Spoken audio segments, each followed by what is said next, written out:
mura pa ang bili. Asukal pang ulam at kanin ay kay gaan pa rin. Bakit bigla ito'y nagtaasan?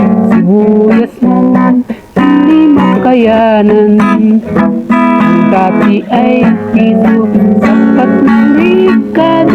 Ngayon 10 ang bawat piraso. Aray, pasakit sa buhay. Ang nangyaring mga kaguluhan. Dahil sa kurap, kahit garapalan, at tayo ngayon ay luhan. Kay layo pa nitong umaga, sa dilim ay nangangamba.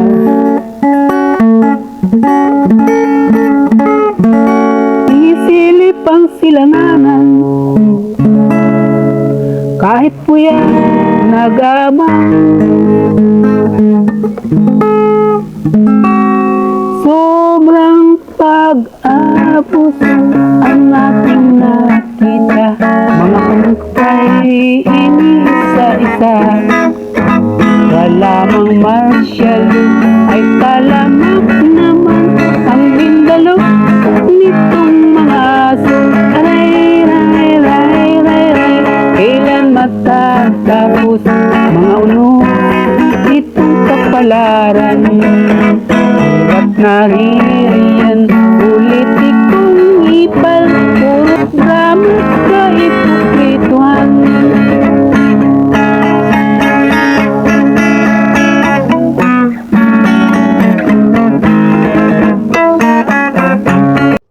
Magandang araw po. At nagpupugay muli si Makatang Tambay. Dami nating mga re-reaksyonan.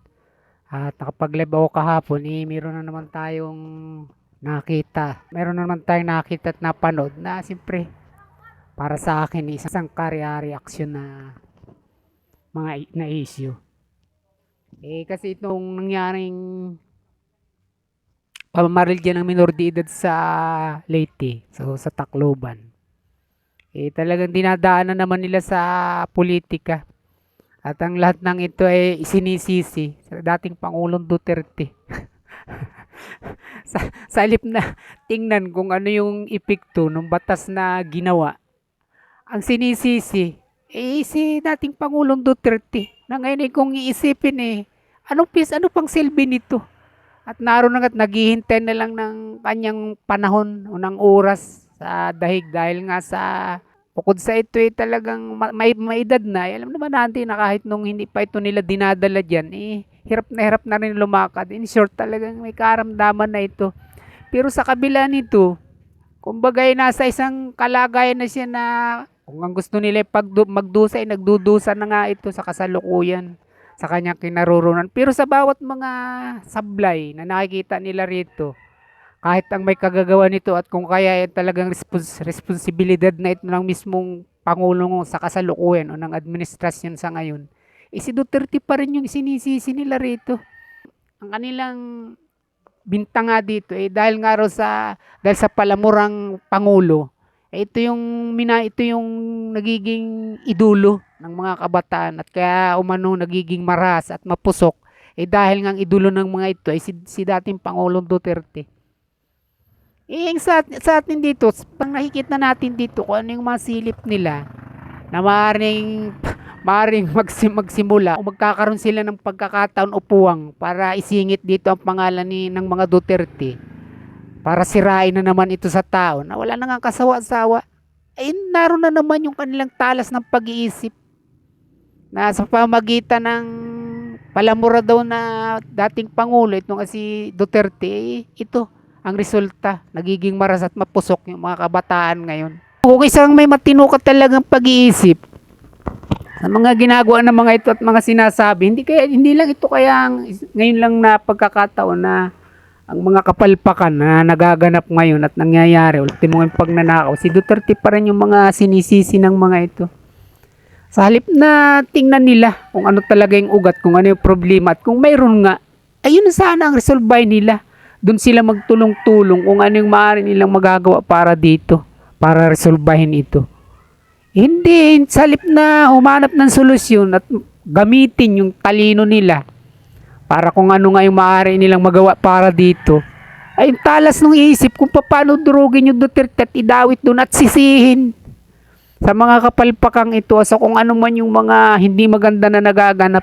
Kulang na lang sa mga ito kung sumabog yung bulkan, si Duterte pa rin ang sisihin at itong lindol sa Mindanao, napakalakas nga ang kulang na lang, si Duterte pa rin yung sisihin. Mga kabayan ko, ito yung nangyayari sa mga pag-iisip ng mga anti-Duterting ito na kung titingnan mo naman, ang gagaling naman, hindi ba? Tingnan mo pag halimbawa nagsasalita sila, pag naungusap sila, wag lang nilang hahaluan ng pamumulitika o kaya yung pang-atake sa kalaban nila kahit mga fake news na o kaya mga gawa-gawa na lamang. Talagang matalino naman. Di ba? Tingnan mo na lang kanilang mga pananamit ng kanilang mga kasuotan. Hindi mo talaga mapaniwalaan na may mga ganito nang lumalabas sa utak nila. Na kumbaga kahit tayo ganitong ordinaryong tao, talagang napakababaw na sa atin ang mga galawan nilang ito. Kaya katulad na lang ito si Congresswoman Luistro. Sukat mo sa kabila ng alam naman natin na yung mga background nito talang ito cum laude rin ito. At talagang di alam natin na abogado ito, yun nga lang at sa background din naman nalalaman din natin na hindi nga lang ito yung abogado sa korte. At dahil ito nga ay pumasok sa politika, pero ano tanong man, talagang mahusay na abogado ito si Luistro. Pero ano yung ginagawa nito? Ay nagtatanga-tangahan nito. Di mong sasabi niya dun sa threshold para maisulong nila na sabi nga ibababaan yung sinasabi ng saligang batas na 2/3 votes ang kinakailangan para i-convict si Sara Duterte.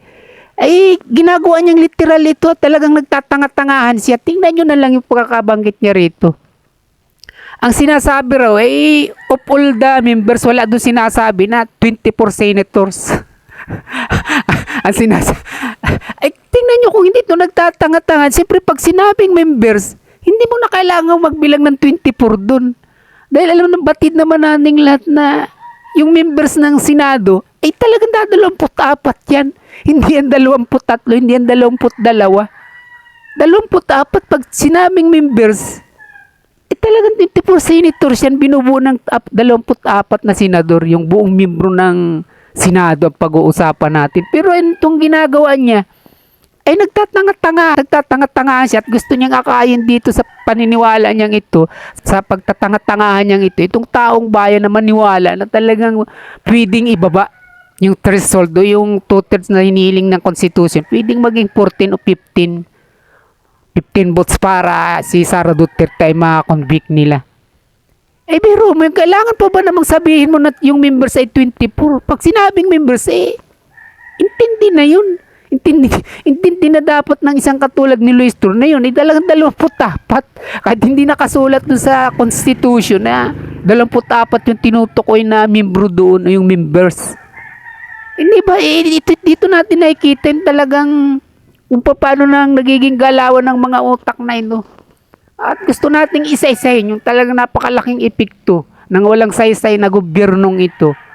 Tingnan nyo na lang si Senator Erwin Tulfo nung hindi pa ito senador. At ito nga binabatikos niya itong Juvenile Welfare Act na ito ni Kiko Pangilinan ng mga panong. Hindi pa siya senador. Nasabi nga niya walang silbi itong ginawang batas na ito ni Kiko Pangilinan. At sabi nga niya pag siya naging senador ay siya mismo ang bubura nito at babaguhin niya ang batas na ito. Ito yung kanya pagkasabi rito at sinabihan pa nga niya minura pa nga niya rito si Kiko Pangilinan nung mga panahon hindi pa siya senador at binabatikos nga niya itong Juvenile Act na ito. Na kung saan isabi pa niya sa halip makatulong ay nagdadagdag pa ng problema sa bansa sa ginawang batas na ito ni Senator Kiko Pangilinan.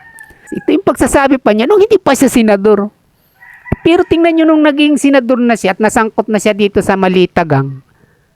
Ang sinasabi na niya, tama lang naman, lambot na ng pagkakasabi niya na tama ang ginawang batas na ito ni Senator Kiko Pangilinan. Dahil membro tayo ng United Nations, kung saan, talagang hindi dapat na mababa yung edad ng kinakasuhan kung nagkakasalang isang bata. Sumang-ayon na siya at napakabait na ng pananalita niya yun kumpara nung hindi pa siya nasasangkot sa malitagang o hindi pa siya senador nitong panahong ito na sa gobyerno ni Pangulong Bongbong Marcos. Ito yung nagagawa ng mga pamahalaang ito na sa halip ang sisihin ay sa halip na ang gobyernong ito ang punahin at sisihin sa mga nagiging galawan ng utak kahit pa ng mga mahusay na politiko at ng kahit nga ng mga kabataan, ang sinisisi si Duterte pa rin. Hindi ba? Nakakapagbabago ng takbo ng pag-iisip pagka ganito yung gobyerno at nakita natin ito sa mga magagaling na taong ito. Kay Senator Erwin Tulfo, kay Congresswoman Luis Tro. Nakita nyo na yung mga halimbawa o yung mga sinasabi natin na talaga sa kanila mismo nagmula yan. Silang nagpapaliwanag yan, silang nagsasalita yan, mga bagay na yan. O at sa gayon, dito tayo nagkakaroon ngayon ng mga isipin at conclusion na talagang ang mga galawan ng pag-iisip ng tao, yan ay taong gobyerno man o mamamayan nito, ay talagang nakadepende sa kung ano yung pamunan at kung sino yung leader. Hindi dapat yung hindi na pangulo o hindi na yung pinuno, hindi yung dapat ang sinisisi natin. O sino yung nasa kasalukuyan natin na namumuno, yun dapat yung ating pinupuna, yun ang dapat nating pinapansin. At tinitingnan natin kung ano ba talaga yung pagkukulang at nagkakaganito tayong lahat. Hindi ba? Maraming binabago, pati mga pag-iisip at hindi lang yung mga bulsa nilang lumulubo.